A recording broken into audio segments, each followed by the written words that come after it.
สบายดีจากผู้ของประเทศบราซิลนี่แม่นเมียของค่อยเบ็ดไซและนี่แม่นเอื้อยของค่อยเบรียมอันใดที่ค่อยขายคือกับที่สุดน้องสาวของข้าพเจ้าเป็นทานโมที่มีจุดซุ่มวิธีชีวิตนางได้แต่งงานและเมภรรยาของค่อยเป็นคนฮักของยาธรรมศาสตร์ได้เข้าเรียนหลายวิชาและเป็นผู้ก่อตั้งและผู้อำนวยการแมสเซจสมาคมลูกสาวของพวกเขาเดนิเอล12 ปีท่านจะได้พบในวัยนี้สบายดีเฟนพวกเขาดีใจหลายพวกเขาขอบใจกับเทคโนโลยีความสมบูรณ์สำหรับสุขภาพ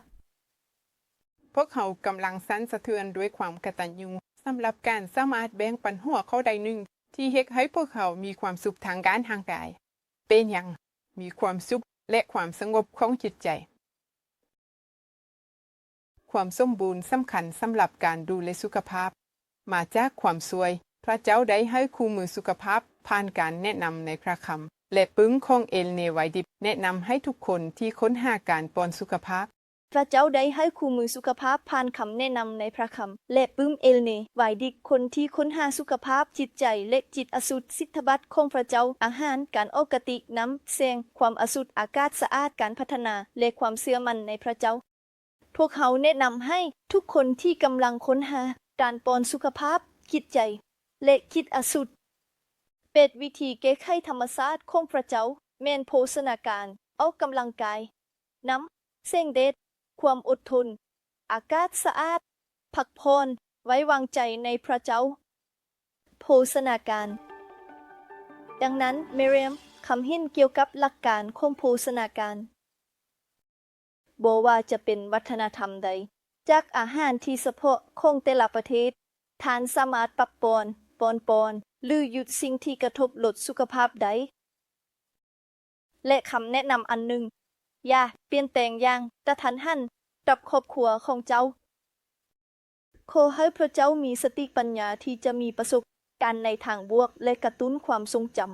ำทดสอบสูตรอาหารบางอย่างและคอยแนะนำแนวความคิดใหม่บางพื้นฐานปฐมกาล1:29ให้เมนูที่สมบูรณ์แบบแก่พวกเขาสุดจากมือของผู้สร้างเมนเตกอนอาหารทำอิฐของอาดัมและเอวามากไม้เม็ดพืชแกนมักถั่วต่อไปผักหลายๆได้ถูกนำเข้าไปพยายามเม็ดพืชทั้งหมดเท่าที่เป็นไปได้อุดมด้วยเส้นใยสิ่งใดที่เจ้าสามารถกินดิบได้พยายามกินดิบเส้นใยช่วยลดทอนความเสี่ยงของพยาธิหัวใจมะเร็งพยาธิเบาหวานและโรคก้อนบนที่ได้รับเส้นใยกินมากไหมและผักเฉพาะสดดินทุกมื้อการเทคโนของเม็ดพืชแม่นเป็นทางเลือกที่ดี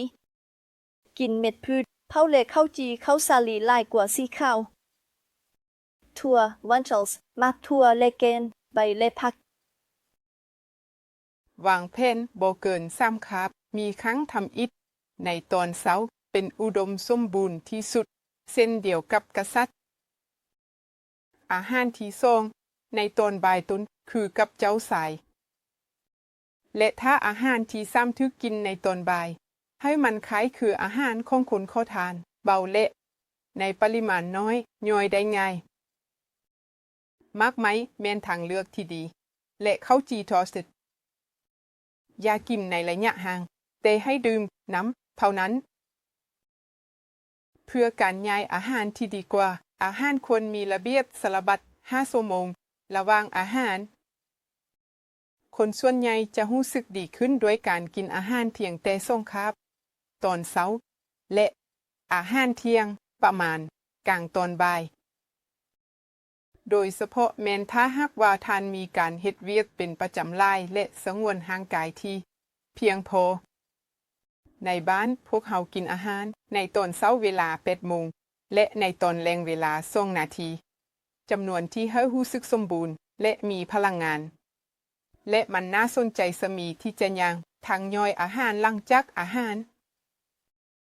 ช่วยให้ลดระดับลิโคดในเลือด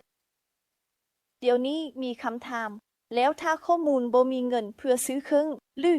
บ่มีงัวใส่เป็นน้ำประสาท ดีกว่าสำหรับสุขภาพของเจ้า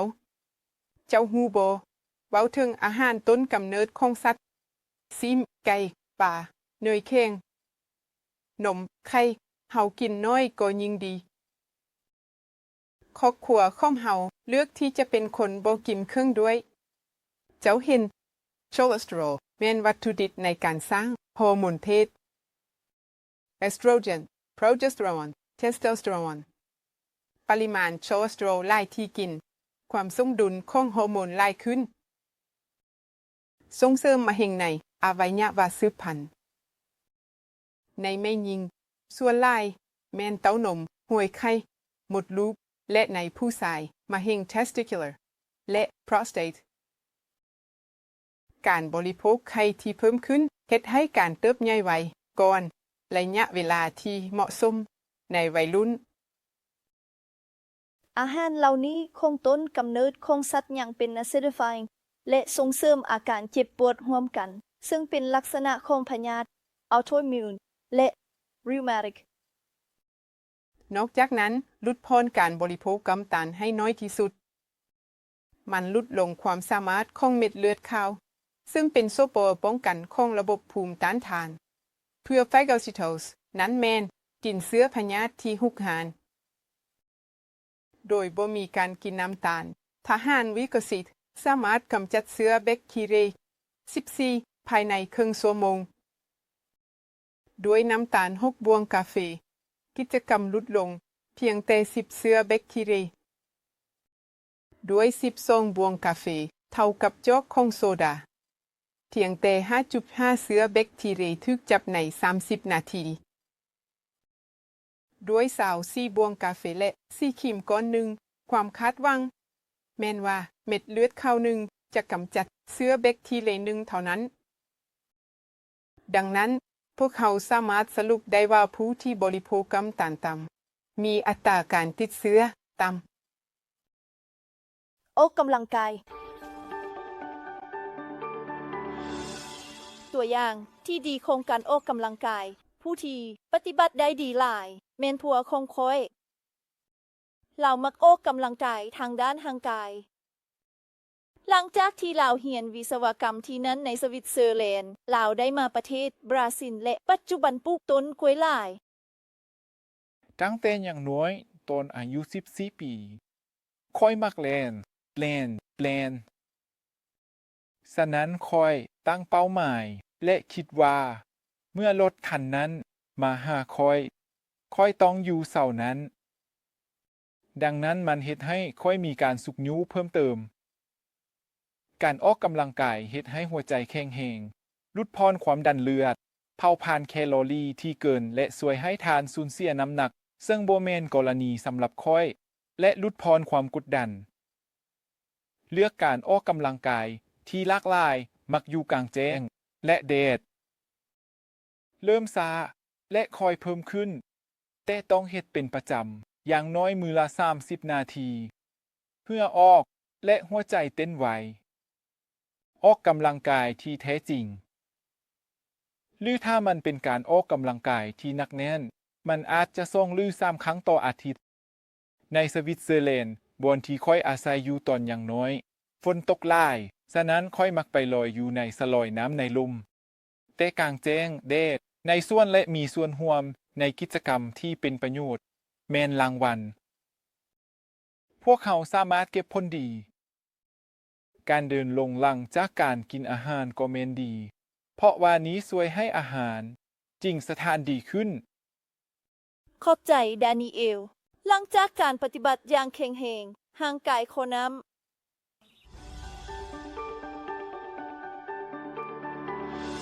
แล้วมีเรียมขอแจ้งประโยชน์ของยานี้สิ่งมีชีวิตทางหมดแม่นขึ้นกับน้ำทุกนาทีของห่างกายแม่นดำเนินอยู่ในสภาพของเหลวน้ำแม่นต้องการโดยการหายใจของพวกเขาในเวลาที่พวกเขาอักเสบในลมหายใจของพวกเขาและทางเดินปัสสาวะและต้องการที่จะได้รับการตื่มปัญหาทั่วไปเช่น อาการเจ็บหัว ท้องผูก และบางปัญหากับคืนไปบอนมักจะสามารถบรรเทาได้โดยการดื่มน้ำเพียงพอ ปัสสาวะที่จะแจ้งบ่มีกลิ่นแม่นตัวชี้วัดที่ดีว่าพวกเราได้รับเพียงพอหรือบ่สำหรับผู้ใหญ่ 2. ลิตรต่อมื้อแมนจำสุดที่บ่ดนมานี้ค่อยได้เพิ่มปริมาณการกินของตนเองเป็น3 ลิตรและควรกินภายใน2 ชั่วโมงของอาหารจนกว่าครึ่งชั่วโมงก่อนอาหารต่อไปค่อยมักกิจวัตรนี้ในทันทีตื่นขึ้นจนถึงเวลา10 หน่วยเกี่ยวกับการกินอาหารวางใจจะดื่มน้ำ12 จน14 ไว้ระหว่างการอดอาหารและอาหารเที่ยง2-4 แก้วเพิ่มเติมและ2 ชั่วโมงหลังจากอาหารเที่ยงเริ่มต้นดื่มอีกเทื่อหนึ่งพยายามทิบไล่แก้วสุดท้ายก่อนที่จะเข้านอนเพื่อบ่ให้เวลากลางคืนรบกวนหลายและการใส่น้ำข้อมูลด้านนอกมีเวียมข้อแจ้งว่านี้แม่นเรื่องที่เจ้ามักน้ำเย็นแม่นแล้วแต่หลังจาก2-3 นาทีของการอาบน้ำในน้ำอุ่นหลายแนวใดก็ตามการอาบน้ำประจำวันหลายเท่าที่เป็นไปได้แม่น invigorating หลายและข้าพเจ้าอยากสุกยุให้อาบน้ำกงกันข้ามของการเปลี่ยนแปลงจำนวนน้อยของน้ำร้อน2-3 นาทีและเย็นนี้แม่นสั้นครึ่งหนึ่ง1 นาทีเฮาได้ฝึกสิ่งนี้ทุกมือกับลูกสาวของเฮาตั้งแต่ลูกใหม่และนี้ช่วยให้ระบบต่อสู้ของระบบอิมมูนโลจิกดีขึ้นหลายในชีวิตประจำวันพวกเฮาจำกัดตนเองเพื่อการแลกเปลี่ยนของร้อนและเย็นแต่ตอนสัญญาณแลกปอนที่สถานที่สุดพวกเฮาจะเพิ่มการแลกปอนทู่ห่างกายของทานด้วยการดึงพักโดยเฉพาะอยู่ด้านหลังการกระตุ้นกลจักนี้ปล่อยฮอร์โมนความสุขลูเซียลาดานิเอลา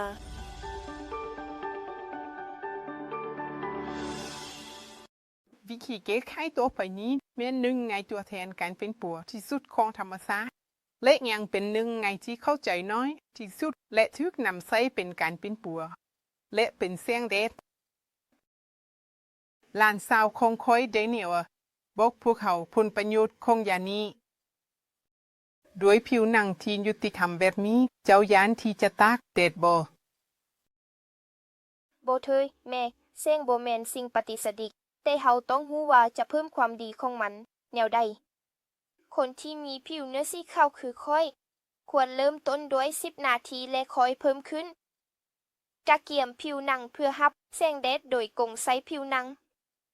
พวกเขาต้องระมัดระวังที่สุดเพื่อบ่ให้ถูกไฟไหม้ฮู้บ่ว่าทางอาหารก็มีส่วนให้กับการตอบสนองกับแสงบ่กินอาหารที่มีไขมันต่ำและธาตุโปรตีนการศึกษาได้ถูกปฏิบัติโดย Rabbits exposing บางส่วนของพวกเขากับอาหารของผักดิบและอีกกลุ่มเป็นอาหารที่อุดมสมบูรณ์ในไขมันและธาตุโปรตีนจากสัตว์หลังจากนั้นพวกเขาเจ้าเปิดเผยทางส่งกลุ่มกับฮังซี่อัลเทรวิลและ Rabbits ในอาหารไขมันได้พัฒนามาเห็นผิวหนัง Rabbits สุดอาหารผักดิบได้ถูกป้องกันคนที่มีอาหารที่มีไขมันสูงจะเฮ็ดให้เกิดมะเร็งผิวหนังได้ง่ายขึ้นโศกเศร้าแต่น่าสนใจหลายตอนนี้สิยังได้รับผลประโยชน์จากอาหารที่มีเส้นใยสูงของหญ้าและเฟืองและลักษณะที่สำคัญอีกอย่างหนึ่งแม้นว่าตาได้รับแสงสว่างอย่างเต็มที่ฉะนั้นต้องใช้เวลาออกนอกเรือนโดยบ่ใส่แว่นตาหรือแว่นตาข้าพเจ้ายังได้อ่านว่าแสงแดดลดลงความดันเลือดลดลงคอเลสเตอรอลและทำลายเชื้อแบคทีเรียและไวรัสและบางทีสิ่งที่เว้าลมกันหลายที่สุดในบ่ดนมานี้แม้นว่ามันเตียนคอเลสเตอรอลภายใต้ผิวหนังเป็นวิตามินเด และมื้อนี้สำหรับส่วนใหญ่ของคนมีความขาดวิตามิน แม่นแล้ว วิตามินนี้เสริมสร้างกระดูกช่วยป้องกันพยาธิเบาหวานมะเร็งพยาธิ cardiovascular ปรับปรุงภูมิต้านทานของพวกเราโดยเฉพาะเนื่องจากว่าด้วยการสัมผัสกับแสงแดดจำนวนของเม็ดเลือดขาวทหารป้องกันเพิ่มและฆ่าเชื้อไวรัสและเชื้อแบคทีเรียและมันเป็นวิธีแก้ไขที่ยิ่งใหญ่สำหรับการซึมเศร้า ในปัจจุบันพวกเขากำลังจะเว้าเกี่ยวกับหัวข้ออื่นวิธีแก้ไขอื่นเทดรานะ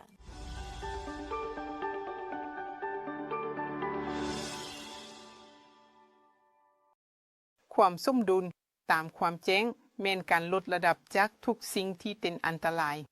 และการใช้งานที่สมดุลของสิ่งดีบ่แต่ในอาหารหรือในการเปิดใส่แสงแต่ในทุกอิสดิบ การสูบยาเป็นอันตรายต่อทุกอวัยวะในร่างกายของเจ้า อุบัติเหตุการจราจรส่วนใหญ่เกี่ยวข้องกับการใช้เหล้า ผู้ที่ดื่มเหล้าเม่นมักจะใช้ยาเสพติดที่ผิดกฎหมาย กาเฟเป็นยาที่นิยมถูกต้องตามกฎหมายและแน่นอนเสพติดแทนบรรทุกเก่าให้แทนด้วยบรรทุกใหม่ที่ดีกว่า ได้รับการสนับสนุนจากครอบครัวและหมู่เพื่อน ไว้วางใจในอำนาจของพระเจ้าที่จะชนะ อาแดดสะอาด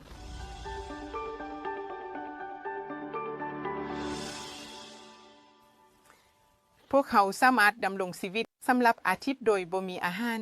มื้อที่บ่มีน้ำแต่ว่าเพียงแต่2-3 นาทีที่บ่มีอากาศบ่มีออกซิเจนบัดซีแน่นอนท่านต้องได้เหตุการณ์ออกกำลังกายให้ใจเพื่อลิ้น fluid transfers พระเจ้าได้อวยพรให้พวกเขามีอากาศสะอาดหลายที่นี้ในภูเขา นี้เฮ็ดให้เลือดแข็งแรงผ่อนคลายจิตใจฆ่าเชื้อพยาธิและช่วยเฮ็ดความสะอาดโปอดให้ใจทางดังคงทานโบสูบยาและหลีกเว้นการอยู่บนที่มีอากาศมลพิษรักษาห่างกายของเจ้าตั้งชื่อและติดตามตำแหน่งของท่านในเก้าอี้โบได้โซกิรักษาปองเยี่ยมห้องนอนของเจ้าให้เปิดประโยชน์ของการให้ใจลึกปอนระดับห่างกายปอนอากาศใส่สระบบใจเพื่อให้ความคิดชัดเจนมันช่วยป้องกันการติดเชื้อทางเดินหายใจและกระตุ้นให้นอนหลับดีเมื่อรู้สึกว่ากำลังจะเป็นเรื่องเลือดลองหายใจละเอียดในเวลา10 นาทีจนกระสวงผิวในหน้าและมือของเจ้ามีอารมณ์สูงออกซิเจนแมนพันธมิตรของระบบภูมิต้านทานอาทิตย์ละครั้งวางผ้าปูบอนนอนของท่านไว้ในบอนมีแดดเป็นเวลา2-3 ชั่วโมงหรือหมดมือการพักผ่อน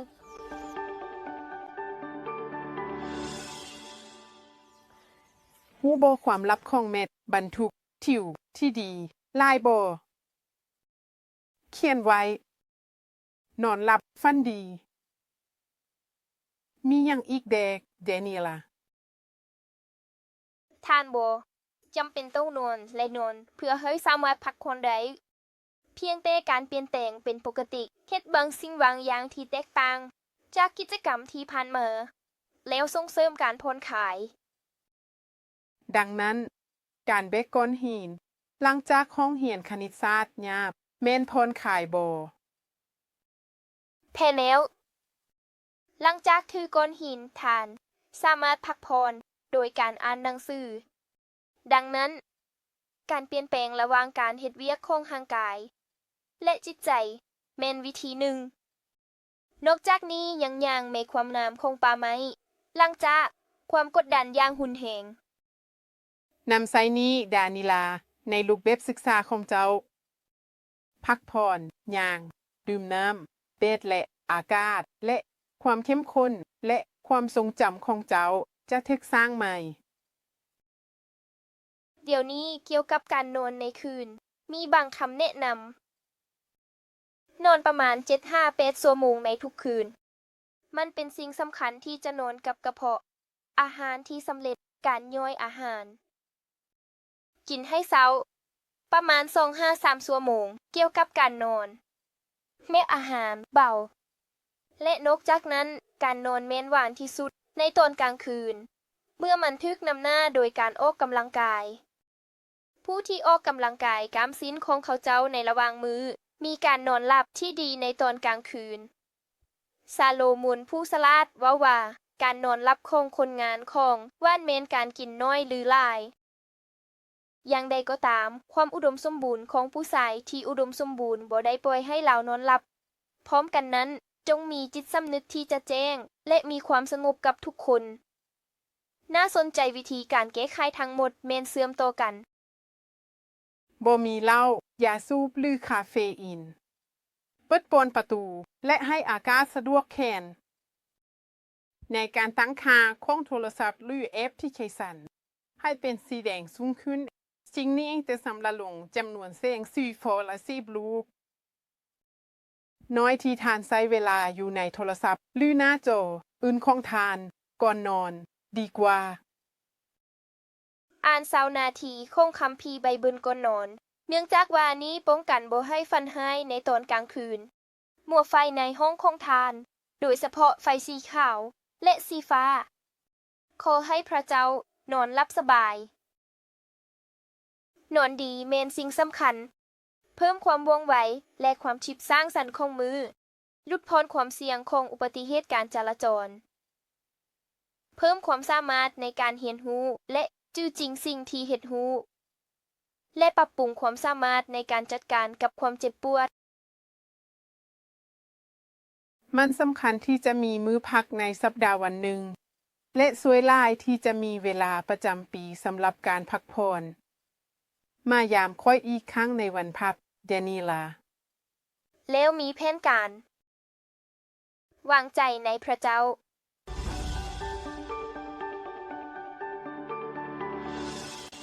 บัดนี้เฮาเซิญดาเนียนผัวของค่อยให้คำเห็นเกี่ยวกับยานี้ชื่อจำการมีวิดีโออื่นอยู่ในทรงในหัวข้อพระคัมภีร์ The Three Angelic Messages เจ้าเชื่อในพระเจ้าบ่การมีสัมพันธ์กับเอานำไปสู่ความสบายในใจและให้ความสถาปที่ให้อำนาจในการยอมรับคนอื่น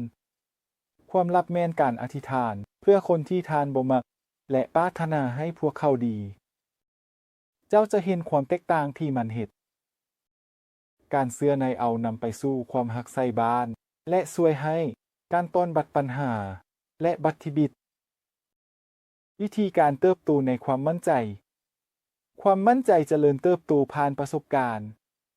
คำอธิษฐานที่ได้ตอบสนองเพิ่มความเชื่อ